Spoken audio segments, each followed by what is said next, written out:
Railway station number 13 एक वीरान टूटी फूटी सी जगह है जहां अब कोई ट्रेन नहीं रुकती। दीवारों पर सीलन, टिमटिमाता बल्ब और घड़ी की सुई हमेशा 12:10 पर अटक जाती थी। गांव वाले कहते थे कि ये स्टेशन अब मृत प्लेटफॉर्म है और यहाँ जो एक बार आता है वह लौटकर नहीं जाता, कम से कम वैसा नहीं जैसा वो आया था। स्टेशन पर बैठा एक बूढ़ा टिकट कलेक्टर गणेश प्रसाद रोज रात 12 बजे अपनी कुर्सी पर बैठ जाता। कोई ट्रेन ना आती, ना कोई यात्री दिखता, पर वो हर रात एक टिकट काटता। लोग समझते थे वह पागल हो चुका है। इधर शहर से एक पत्रकार लड़की माया सिंह ने उस स्टेशन की डरावनी कहानियों के बारे में सुना। उसे यकीन नहीं था कि कोई भूतिया स्टेशन होता है। उसका इरादा था सच्चाई जानने का और शायद उस रहस्य को सबके सामने लाने का। माया ने अपनी रिकॉर्डिंग मशीन, कैमरा और टॉर्च ली और निकल पड़ी स्टेशन नंबर 13 की तरफ। रात के 11:55 पर वह वहां पहुंची। स्टेशन सुनसान था, कुत्ते तक वहां नहीं भौंकते थे। हल्की धुंध फैली थी और हवा में कुछ अजीब सी ठंडक, जैसे खुद हवा भी वहां से डरती हो। टिकट काउंटर के पास उसने एक बूढ़े को बैठे देखा, वही गणेश प्रसाद। एक पुराना ब्लैक कोट, नीली टोपी और झुकी हुई गर्दन। उसकी आंखों में थकान कम, इंतजार ज्यादा था। माया ने हंसते हुए पूछा, यहाँ आप रोज बैठते हैं? जबकि ट्रेन कोई आती नहीं। गणेश प्रसाद ने सिर उठाया। उसकी आंखें बुझी हुई थीं, लेकिन उनमें कोई रहस्य झलक रहा था।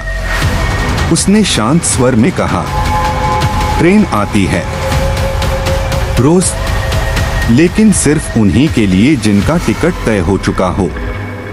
माया हंसी, अरे वाह, तो फिर मेरा टिकट है।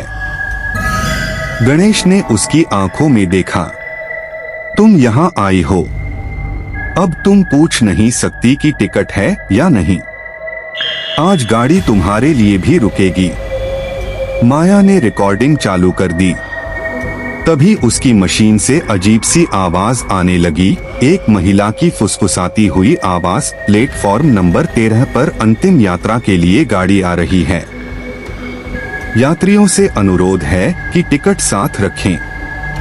रात के 12:10 पर घड़ी की सुई हिली और सीटी बजी।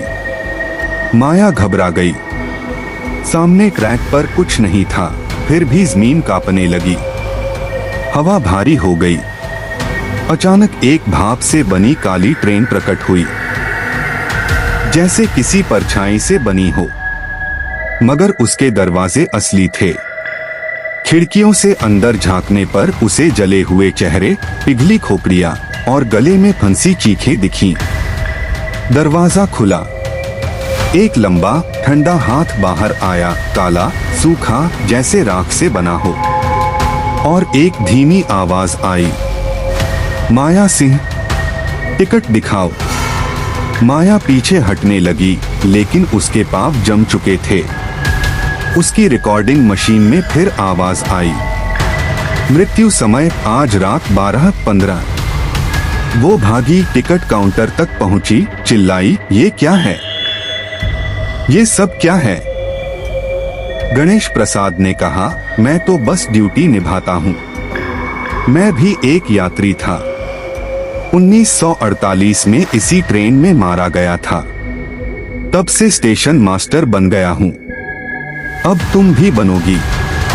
माया को समझ आ गया, वह जगह एक शापित लोक है, एक ऐसा ठिकाना जो आत्माओं को निगलता है, टिकट के बहाने, ट्रेन के जरिए।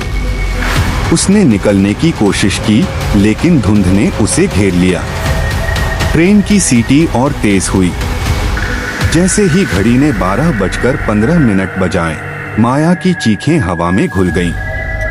अगली सुबह अखबार में एक खबर थी, प्रसिद्ध पत्रकार माया सिंह की रेलवे ट्रैक पर रहस्यमयी मौत, पास में मिला जला हुआ टिकट और रिकॉर्डर से निकली एक अजीब सीटी की आवाज। रेलवे विभाग ने स्टेशन नंबर 13 को स्थायी रूप से बंद घोषित कर दिया, मगर गांव वाले आज भी कहते हैं रात के 12:10 पर अगर तुम स्टेशन नंबर 13 पर हो और तुम्हारा नाम पुकारा जाए तो मत रुकना, वरना वो टिकट अंतिम होगा।